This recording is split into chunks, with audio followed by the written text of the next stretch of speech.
students, it is the fifth part of the lesson the summit within. तो student इससे जो पहली video आपने देखी, जो फोर्थ वीडियो देखी थी, उसमें बताया था कि ऊपर चढ़ने के बाद अपनी स्मॉलनेस का पता चलता है, अपने छोटेपन का पता चलता है कि इतने बड़े यूनिवर्स में हम कितने छोटे प्राणी हैं, यानी कि मैं कितना छोटा हूँ। जब वो ऊपर चढ़े और ऊपर चढ़ करके उसने देखा चारों तरफ को मेजर अहलुवालिया ने, तो उन्हें अपनी स्मॉलनेस का पता चला कि मैं कितना छोटा हूँ इस यूनिवर्स में। Okay, next paragraph begin from here. The physical conquest of a mountain is only one part of the achievement. अब जो फिजिकल कंक्वेस्ट है, जो ये माउंटेन पर विजय पाना है, ये जो अचीवमेंट है, उपलब्धि है, उसका एक भाग्य है, केवल वन पार्ट ही है उसका ये। There is more to it than that. इसकी इंपॉर्टेंस इससे कहीं ज्यादा है, इसका महत्व जो है वो इससे कहीं ज्यादा है। It is followed by a sense of fulfilment. इसके कारण इसमें फुलफिलमेंट मीन्स पूर्ति, इससे पूर्ति की भावना जगती है, इससे आदमी के अंदर पूर्ति की भावना जगती है, फुलफिलमेंट की भावना जगती है। There is the satisfaction of a deep urge to rise above one surroundings. अब इस सराउंडिंग से, इस वातावरण से ऊपर उठने की बहुत ही डीप डिजायर होती है, यानी कि बहुत गहरी इच्छा का जो संतोष मिलता है, जो गहरी इच्छा होती है वो पूर्ति होती है, उससे वो संतोष मिलता है, यानी कि सेटिस्फैक्शन मिलता है। It is the eternal love for adventure in man. और क्या है ये इटर्नल लव है, जो आंतरिक ललक होती है, जो इटर्नल लव होता है आदमी में एडवेंचर के लिए, यानी कि साहसिक कार्य करने के लिए, वो होता है ये। The experience is not merely physical. अब जो ये एक्सपीरियंस है ये केवल फिजिकल ही नहीं है, यानी कि शारीरिक रूप से ही नहीं है। इट इज इमोशनल, ये तो भावनात्मक होता है, ये तो इमोशनल होता है। इट इज स्पिरिचुअल, ये आध्यात्मिक भी होता है, ये स्पिरिचुअल भी होता है, मेरली फिजिकली ही नहीं होता है, बल्कि इमोशनल भी होता है और स्पिरिचुअल भी होता है। Consider a typical climb towards the summit on the last Heights. Consider a typical climb, consider means think. अब जो टिपिकल क्लाइंब होती है, जो चढ़ाई होती है, उसके बारे में सोचो। Toward the summit on the last height, जो जिस समय तुम लास्ट हाइट पे होते हो, यानी कि अंतिम प्रयास कर रहे होते हो, लास्ट ट्राई कर रहे होते हो, उस टाइम पे सोचो। जिस समय आप चोटी पर चढ़ रहे हैं और आप अंतिम प्रयास कर रहे हैं, लास्ट ट्राई कर रहे हैं, वहां पर ये क्या कर रहे होते हैं? You are sharing a rope with another climber. जब भी आप क्लाइंब करते हैं, एवरेस्ट पे चढ़ते हैं, तो जो रोप होती है, रस्सी होती है, रस्सी के सहारे चढ़ते हैं, और वो रस्सी आप दूसरे के साथ, जो दूसरा पर्सन होता है उसके साथ शेयर करते हैं आप। यू फर्मिंग, और क्या करते हैं? फिर उस रस्सी को आप खींचते हैं, उसको फर्म करते हैं, उसको खींचते हैं ऊपर को।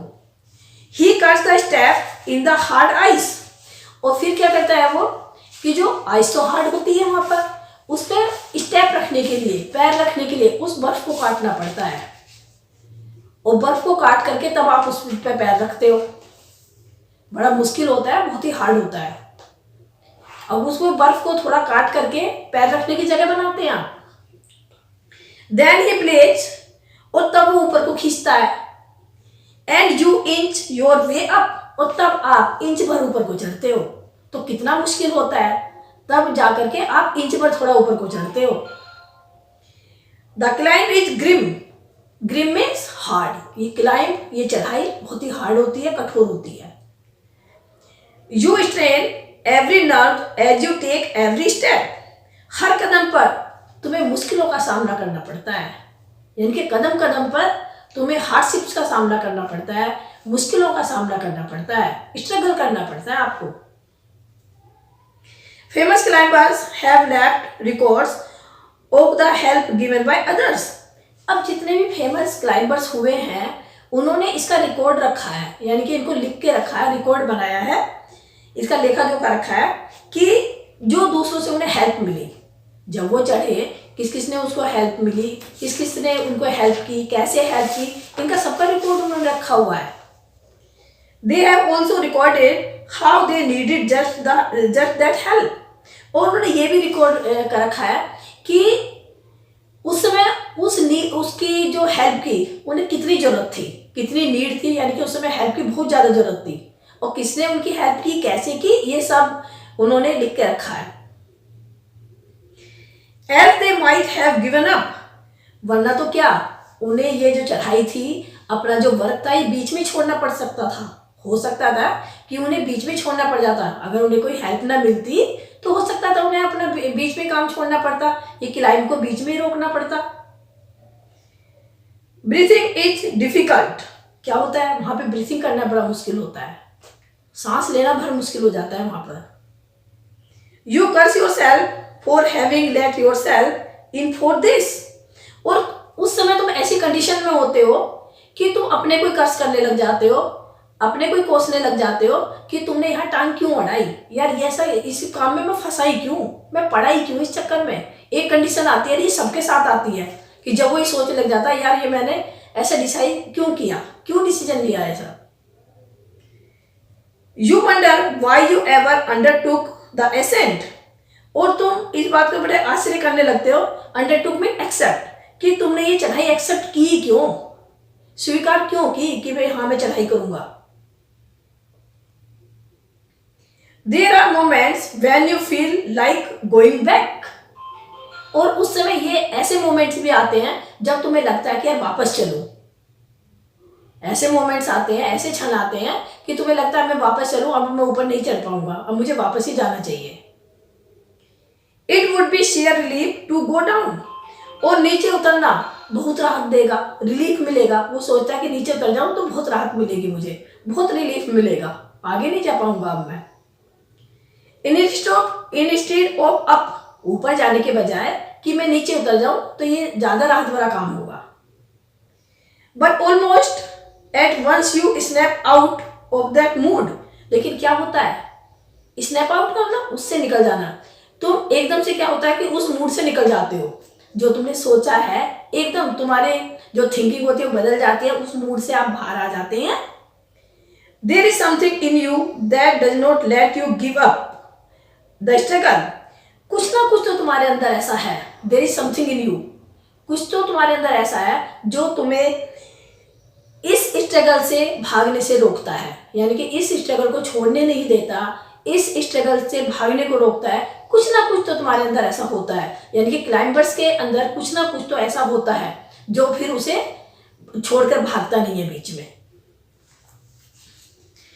एंड यू गो ऑन, और फिर तुम चढ़ते जाते हो ऊपर को।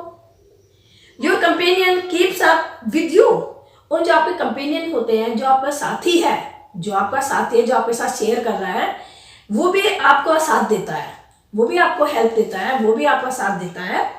जस्ट अनदर 50 फीट, तो कहते हैं केवल 50 फीट ही है, और 100 में भी, और हो सकता है 100 भी हो, यानी कि ऊंचाई अब कितनी रह गई है, कितनी चढ़ाई रह गई है, केवल 50 फीट ही है, और हो सकता है 100 फीट भी हो। यू आस्क योर सेल्फ, फिर तुम अपने आप से पूछते हो, इज देयर नो एंड, अरे कोई इसका एंड नहीं है क्या, यानी कि कब तक चढ़ता रहूंगा। इज देयर नो एंड, क्या इसका कोई एंड नहीं है। You look at your companion and he looks at you, फिर इस कंडीशन में क्या होता है कि तुम अपने कंपेनियंस के साथ देखते हो और वो कंपेनियन तुम्हें देखता है, यानी कि तुम अपने कंपेनियन की तरफ को देखते हो और वो तुम्हारे कंपेनियन जो तुम्हारा साथी जो तुम्हारी तरफ को देखता है। कहने का मतलब एक दूसरे की तरफ को देखते हैं। You draw inspiration from each other, और फिर तुम एक दूसरे से इंस्पिरेशन लेते हो, यानी कि प्रेरणा लेते हो, एक दूसरे से इंस्पिरेशन मिलती है, प्रेरणा मिलती है। And then without first being aware of it you are at the summit, और फिर क्या होता है विदाउट फर्स्ट बीइंग अवेयर, यानी कि अनजाने में तुम्हें आइडिया भी नहीं था कि अब हम इतनी जल्दी पहुंचने वाले हैं, वहां पर समिट पे पहुंचने वाले हैं। अनजाने में एकदम से क्या होता है you are at the summit, कि तुम चोटी पर चढ़ चुके होते हो, यानी कि अपनी मंजिल को पा लेते हो, तुम वहां पर पहुंच जाते हो। So student, I hope it is clear to you.